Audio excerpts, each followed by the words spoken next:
Bismillahirrahmanirrahim. Assalamualaikum warahmatullahi wabarakatuh. Waalaikumsalam warahmatullahi wabarakatuh. Alhamdulillahirabbil alamin. Asyhadu an la ilaha illallah wa asyhadu anna Muhammadan abduhu wa rasuluh. La nabiyya wa rasulah ba'da. Dan tak lupa kita sanjung baginda kita Nabi Muhammad sallallahu alaihi wasallam. Atas risalah beliau kita bisa menikmati risalah Islam sampai detik ini. Alhamdulillahirabbil alamin. Pada kesempatan malam hari ini insyaallah kita akan sedikit membahas tentang kajian terkait ekonomi Islam, yang mana ini mungkin menjadi problem di tengah-tengah kita, yang mana itu sudah menjadi kebiasaan bagi kita. Sementara dalam ekonomi Islam, apakah itu sesuai dengan syariah atau tidak, mungkin banyak dari kita juga belum tahu. Maka dari itu sedikit yang bisa kita sampaikan pada kesempatan ba'da maghrib hari ini. Insyaallah kita akan membahas tentang hukum gadai, atau dalam fikih muamalah disebutnya rohan. Jadi istilah dalam fikih itu gadai itu disebutnya rohnun. Insyaallah itu yang akan kita bahas sampai menjelang Isya ke depan. Dan ini beberapa pokok bahasan yang akan kita sampaikan. Yang pertama, nanti kita belajar mengkaji tentang pengertian dari rohan itu sendiri, atau tadi disebutkan gadai, seperti apa itu gadai. Kemudian yang kedua, kita akan membahas tentang hukum dari rohan itu dalam pandangan Islam, dalam pandangan syariah itu seperti apa, apakah boleh atau tidak, dan lain sebagainya.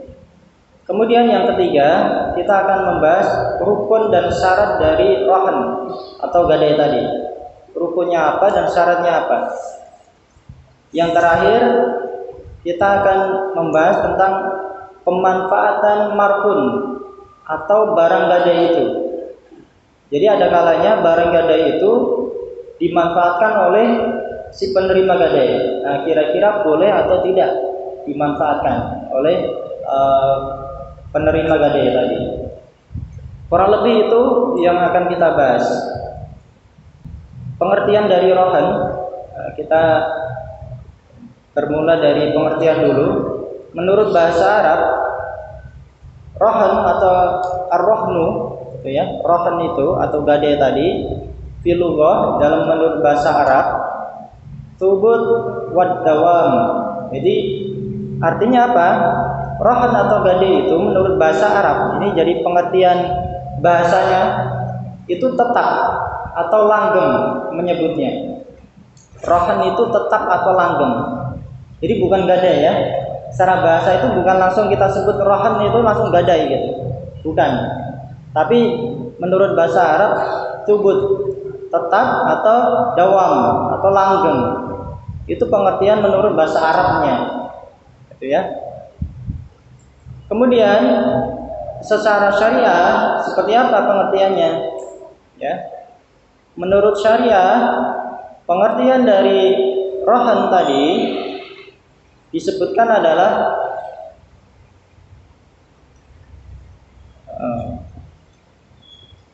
al-mal alladhi yuj'alu wasiqah. Jadi menurut syariah adalah harta yang dijadikan kepercayaan bidain dalam hutang piutang.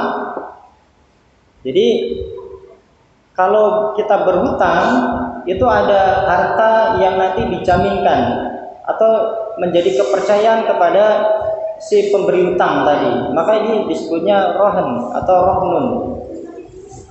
Yang harganya, jadi ketika kita memberikan gadai tadi, barang jaminan itu bisa digunakan untuk melunasi utang dari seseorang tadi.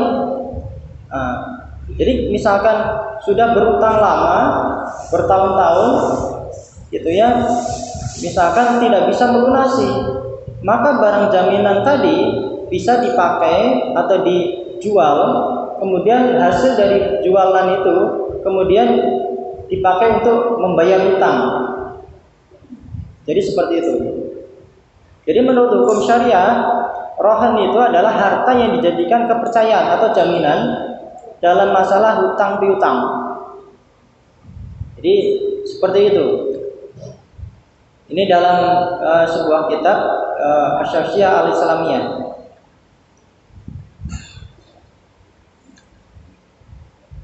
Pengertian yang lain bahwa kita sedikit memberikan contoh. Kalau si A berhutang kepada si B 10 juta misalnya, maka si A menyerahkan ke B itu sepeda motor, ya, sepeda motor miliknya sebagai jaminan atau kepercayaan, wathiqah atau jaminan tadi. Jadi dikasihkan motornya itu kepada si pemberi hutang supaya dia percaya bahwa nanti utangnya akan dilunasi di kemudian hari.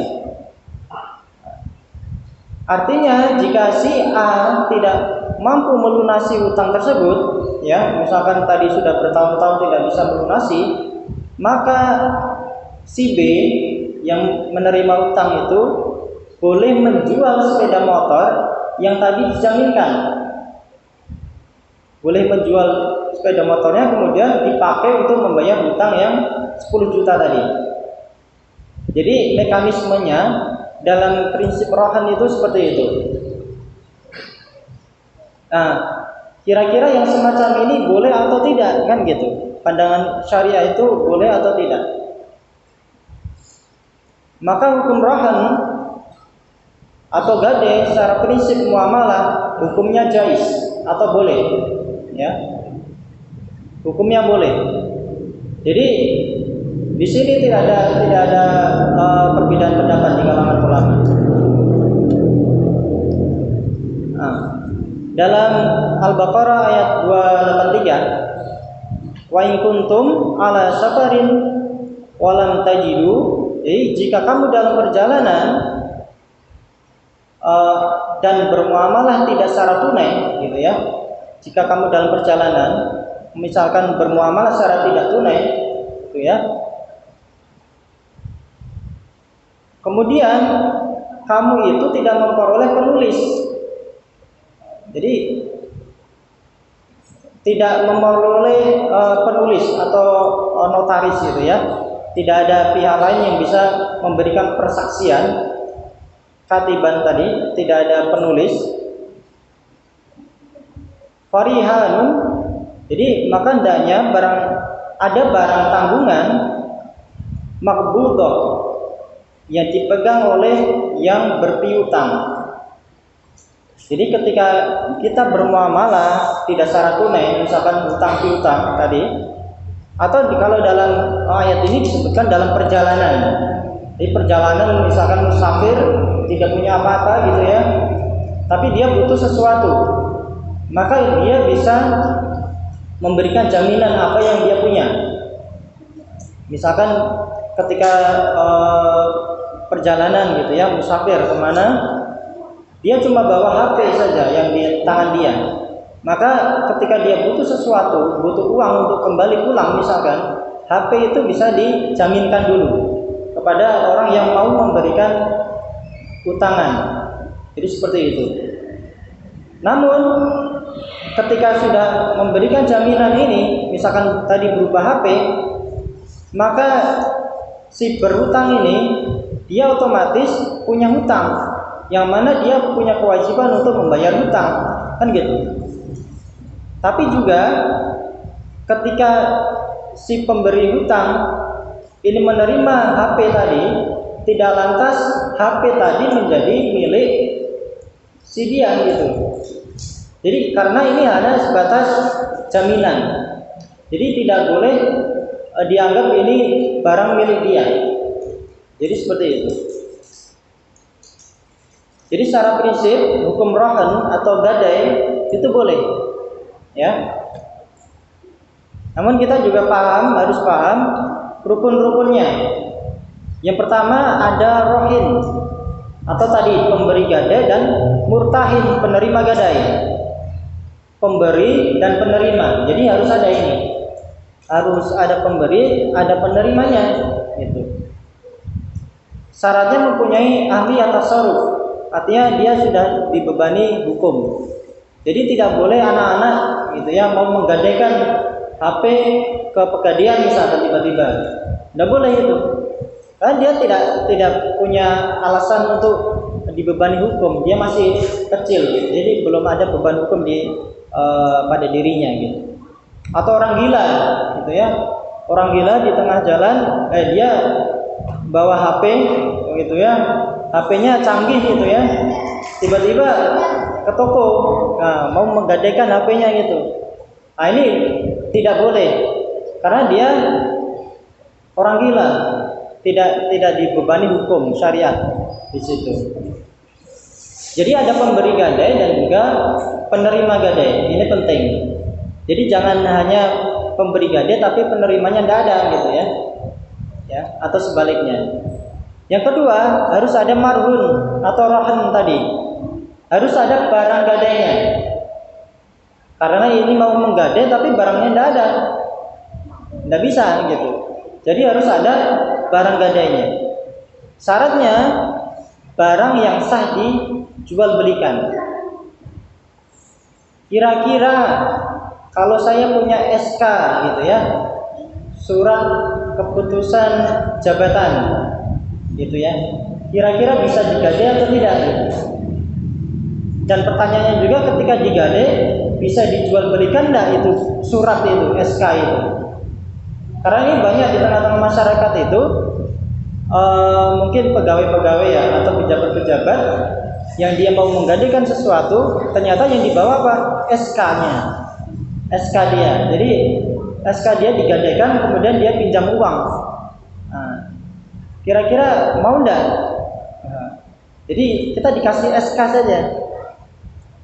Kemudian SK itu dijual belikan bisa enggak gitu. Itu nanti pembahasan lain kalau mungkin itu bisa kita bahas kemudian. Jadi kaidah fikihnya kullu ainin jajabayuhu. Jadi setiap barang atau ain yang boleh dijual belikan rohnuhu, maka boleh pula digadaikan.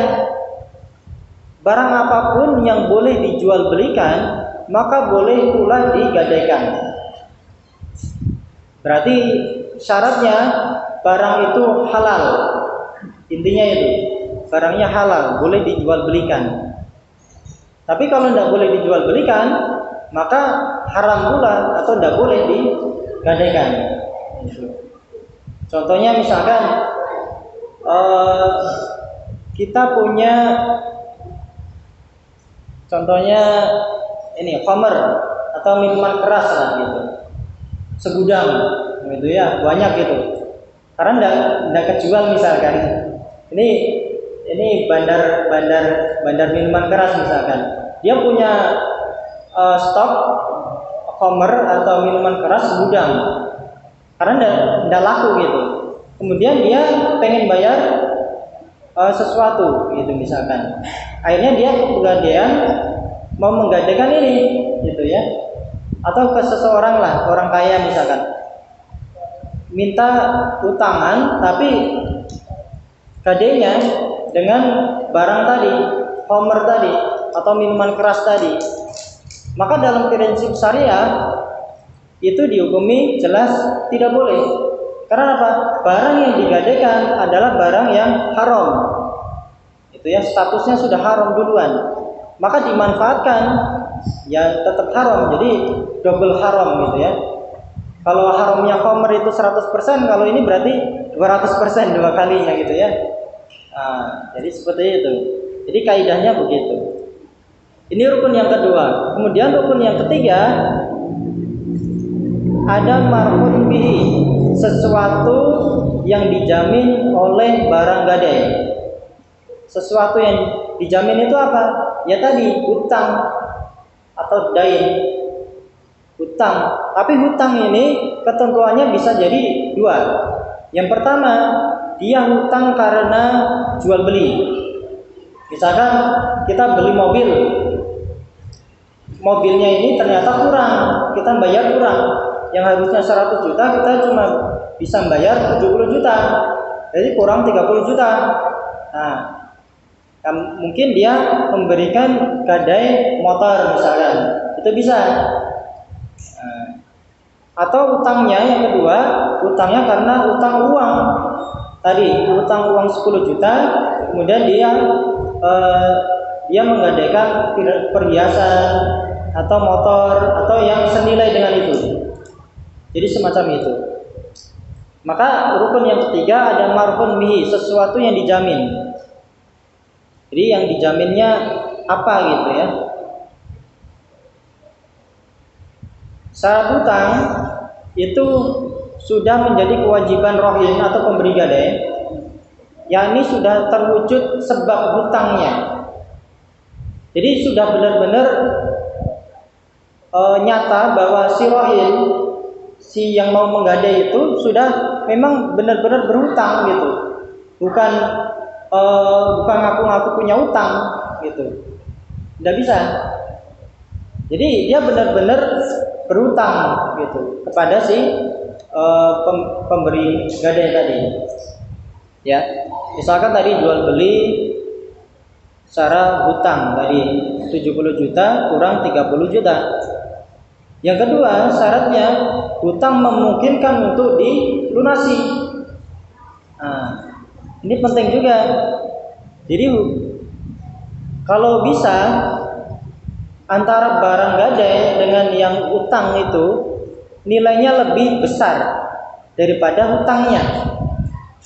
Karena apa? Bisa jadi misalkan bentuknya barang gadai itu kan ada penyusutan. Misalkan harga motor 10 juta atau 20 juta, bertahun kemudian bisa jadi tidak harga segitu. Ada penyusutan di situ. Maka ketika nanti di tahun berikutnya dijual masih bisa menutupi untuk membayar hutang. Jadi harapannya begitu. Sekalipun tidak harus lebih besar dari hutangnya, tidak harus. Tapi itu lebih baik. Karena tadi ada alasan penyusutan nilai jual yang kemudian hari. Yang kemudian yang ketiga, hutangnya itu jelas. Jadi hutangnya maklum, jelas diketahui. Hutangnya apa? Hutangnya maka dijelaskan. Hutangnya berapa yang nominalnya, atau misalkan tadi kalau jual beli berapa kurangnya. Jadi seperti itu.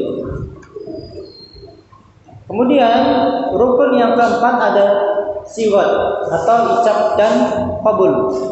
Ini seperti nikah, ada icap sama qabul gitu ya. Icap saja tanpa qabul tidak sah, atau qabul saja tanpa ijab ya tidak sah juga gitu. Harus ada dua-duanya gitu ya. Syaratnya tidak digantung, tidak boleh menggantung ini. Tidak boleh menggantung ini contohnya dia mensyaratkan sesuatu gitu. Dia mensyaratkan sesuatu yang lain sebelum ijab qabul ini. Misalkan di sini saya gadaikan sepeda motor saya jika bisnis saya gagal. Atau saya gadaikan sepeda motor saya ya 1 tahun yang akan datang. Jadi tidak jelas ini, masih menggantung. Sebenarnya mau menggadai atau tidak gitu, tidak jelas. Maka yang semacam ini tidak diperkenankan, tidak boleh menurut syariat, ya. Jadi harus jelas dia tidak digantungkan kepada sesuatu yang lain. Ini ada dalam kitab Al-Fiqh Al-Wadih, ya. Kemudian tadi kita bahas rukunnya, kemudian kita bahas luzumnya, syarat luzum al-qabdu, ya. Ini maksudnya adalah syarat agar akad bersifat mengikat, ya, yaitu adanya al-qabdu atau penerimaan barang gadai. Sehingga barang gadai kita mau menggadai mobilnya itu harus ada, harus bisa diserah terimakan gitu, jelas. Jangan tidak jelas. Tiba-tiba kita cuma membawa misalkan BPKB-nya, itu tidak jelas. Kalau menurut pandangan saya itu tidak jelas. Kenapa? Tidak ketahuan ini mobilnya ada, ataukah masih di leasing di mana, atau di mana itu ya, atau masih di Jawa atau di Jakarta, kita tidak tahu. Padahal dia gadainya di sini gitu. Maka prinsip bahwa barang gadai itu jelas, itu perlu kelihatan jelas ini wujudnya apa yang mau digadai, gitu ya. Jangan sampai tidak jelas. Nah, kemudian ini yang krusial. Ketika tadi barang gadai itu diserahkan, misalkan ya, karena kita pahami tadi bahwa hukum dari rohan atau gadai itu boleh. Tapi barang gadai itu statusnya apa? Ternyata dalam prinsip syariah, barang gadai setelah diserah terimakan, dikasihkan kepada yang memberikan utang, itu tidak berarti menjadi milik murtahin atau menjadi milik yang penerima gadai tadi, yang memberikan utang. Tidak, melainkan tetap milik pemberi gadai yang ngasihkan barang. Jadi ini prinsipnya. Jadi ketika menggadaikan motor, maka motor itu masih punya milik yang memberikan motor tadi. Tidak berpindah kepemilikan. Jadi pemiliknya masih tetap. Termasuk misalkan menggadaikan sapi, menggadaikan kambing, itu bisa aja. Cuma tadi pemiliknya masih tetap si pemberi barang tadi. Nah, misalkan Ustaz, saya menggadaikan sapi, tapi ternyata setelah 1 tahun sapinya beranak. Gimana ini? Gitu. Status anaknya itu punya siapa? Tetap punya yang punya sapi yang awalnya, bukan si pemilik yang memberikan utang. Gitu. Maka nanti ada syarat-syaratnya. Ketika kita menerima barang gadai itu harus seperti apa memperlakukan barang ini, gitu ya. Jadi prinsip pertamanya bahwa barang itu milik si pemberi gadai atau rohin istilahnya tadi. Dalilnya ini ada kisah bahwa waktu itu Nabi bersabda tidak tertutup barang gadai ya dari pemiliknya yang menggadaikan. Dia berhak mendapatkan keuntungannya dan dia menanggung kerugiannya. Nah, ini di garis bawahi yang paling bawah. Dia mendapatkan keuntungannya dan menanggung kerugiannya. Misalkan tadi kalau sapi digadaikan, kemudian dia beranak. Nah, anaknya itu punya siapa? Milik pemilik aslinya. Dia dapat untung di situ. Tapi dia juga harus menanggung makanannya. Jadi makan si sapi itu yang nanggung siapa? Yang mau menggadaikan ini. Makannya, perawatannya, itu yang menanggung yang mau menggadaikan ini. Karena yang penerima gadai itu sebatas menerima saja sebagai titipan barangnya. Tapi kalau barangnya sapi, kambing itu kan dia benda yang tidak diam, dia berkembang. Maka yang ngurusi siapa? Yang menanggung adalah yang memberikan gadai tadi, yang mau menggadai tadi. Baik makanannya, minumannya, perawatannya, lain-lain sebagainya harus ditanggung itu. Nah, jadi semacam itu. Dan juga dia juga menanggung kerugiannya. Misalkan tadi sapi ternyata meninggal, ya, maka dia otomatis rugi. Dia harus membayar utangnya, kemudian sapinya hilang karena meninggal, mati ya. Maka itu tanggungan yang pemberi gadai tadi, yang mau menggadaikan. Itu konsekuensi kalau memberikan barangnya itu berupa makhluk hidup, ya, atau benda yang tidak mati. Kalau benda mati bisa juga rugi. Misalkan menggadaikan mobil, tiba-tiba banjir, hanyut, rusak. Nah, itu konsekuensi. Itu harus dipahami juga. Jangan menuntut si pemberi utang, jangan. Kenapa? Banjir atau musibah itu di luar kewenangan dari seseorang, kan gitu. Jadi kalau mau menggadai harus paham juga konsekuensi hukumnya. Dia bisa jadi untung, bisa jadi rugi juga, atau tidak untung atau tidak rugi. Jadi semacam itu. Kemudian bagaimana hukum memanfaatkan barang gadai? Ya, memanfaatkannya seperti apa? Jika utang itu bukan hutang karena qard, jadi qard itu berupa utang uang, ya. Jadi misalkan hutang karena jual beli. Jadi tadi misalkan hutang mobil 70 juta, kemudian kurang 30 juta belum bayar gitu ya. Atau karena ijarah, sewa menyewa gitu ya. Sewa ruko belum bayar gitu ya, atau hutang yang lainnya.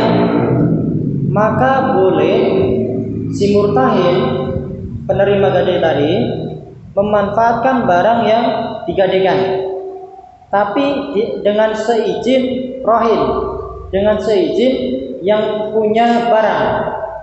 Nah tadi, jadi harus minta izin dulu. Misalkan tadi bayar mobil kurang 30 juta, digadaikanlah ini motor misalkan, ya motornya digadaikan. Kalau dia mau memanfaatkan, izin dulu. Boleh enggak memanfaatkan ini? Saya mau ke pasar gitu. Saya enggak ada motor gitu. Boleh enggak pakai motor yang tadi digadai? Kalau jawabannya enggak boleh, ya jangan manfaatkan. Kalau enggak boleh, karena masih punya hak yang punya barang tadi. Tapi kalau boleh, oh iya silakan. Nah, maka bolehlah kita berangkat itu pakai motor. Karena kalau si rahim itu tidak memberikan izin, berarti kita menyalahi akad, dan bisa juga termasuk nanti kena sebagian riba dari situ, gitu ya. Bisa kena juga gitu. Karena kita menyalahi akad di tadi. Jadi prinsipnya kalau utangnya itu bukan karena utang uang, utang karena sewa menyewa, utang karena tadi belum bayar gitu ya, boleh dimanfaatkan gitu ya. Tapi harus minta izin dulu.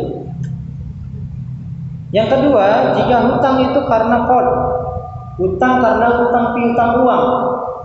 Jadi pinjam 10 juta tadi, hukumnya tidak boleh dimanfaatkan oleh murtahin. Jadi secara hukum tidak boleh dimanfaatkan. Ya. Misalkan A pinjam uang 10 juta kepada si B, dan B menggadaikan sepeda motornya, ya. Kemudian boleh enggak si B ini memanfaatkan sepeda motor itu? Jawabannya tidak boleh. Walaupun cuma berapa meter dipakai gitu ya, tidak boleh gitu. Karena kalau utangnya utang berupa uang, kalau dimanfaatkan kena ribanya. Ada ribanya di situ. Karena kata Nabi, ketika kalian itu hutang piutang uang ya, kemudian ada seseorang kemudian memberikan hadiah, atau kalau dulu itu tunggangan. Kalau dulu kan zamannya unta, kuda kan gitu. Kalau dulu tunggangan. Jadi seseorang itu memberikan tunggangan saja, itu sudah dilarang oleh Nabi, jangan menaikinya. Gitu ya. Jadi ketika hutang piutang tadi berupa qard atau hutang uang, maka secara syariat tidak boleh dimanfaatkan oleh murtahin atau pemberi gadai. Jadi seperti itu. Jadi prinsipnya secara muamalah, hukum dari gadai itu adalah boleh. Tapi dengan catatan kemudian ketika memanfaatkannya, itu boleh ketika utangnya bukan qard atau utang piutang uang, menjadi tidak boleh ketika utangnya adalah utang uang. Gitu ya. Nah, ini hadis yang terakhirnya dikatakan kecuali hal itu sudah menjadi kebiasaan sebelumnya. Artinya sudah wajar, pertemanan sudah biasa memberikan hadiah, sudah biasa memberikan tumpangan gitu ya. Sudah biasa tidak apa-apa. Tapi kalau tidak biasa, kemudian biasanya tidak begitu, kemudian dia kok baik hati, nah itu menjadi riba di situ. Sekalipun sekedar tumpangan. Sekedar tumpangan saja itu sudah menjadi riba, ada manfaat di situ. Maka ini penting bagi kita, sekalipun ini kelihatan sepele ya, tapi dalam prinsip muamalah Islam itu tidak diperkenankan. Jadi kurang lebih seperti itu yang bisa disampaikan. Semoga kiranya bermanfaat. Nanti kita misalkan di kemudian hari pertemuan selanjutnya, misalkan membahas tentang gade syariah, kira-kira boleh atau tidak. Kalau ini kan gade yang konvensional, ini masih konvensional. Jadi kalau kita ke pegadaian itu masih konvensional, tapi ternyata pegadaian pun ada pegadaian syariah. Nah, kira-kira boleh enggak seperti itu? Dan kira-kira sudah syariah beneran atau masih belum? Nah, bisa dibahas insya Allah di pertemuan selanjutnya jika mungkin diberikan kesempatan lagi insya Allah. Kurang lebihnya seperti itu, saya kira cukup ya menjelang Isya. Semoga bermanfaat. Saya kita akhiri bersama dengan doa kafaratul majlis. Subhanakallahumma wa bihamdika asyhadu an la ilaha illa anta astaghfiruka wa atubu ilaik. Terima kasih. Wassalamualaikum warahmatullahi wabarakatuh.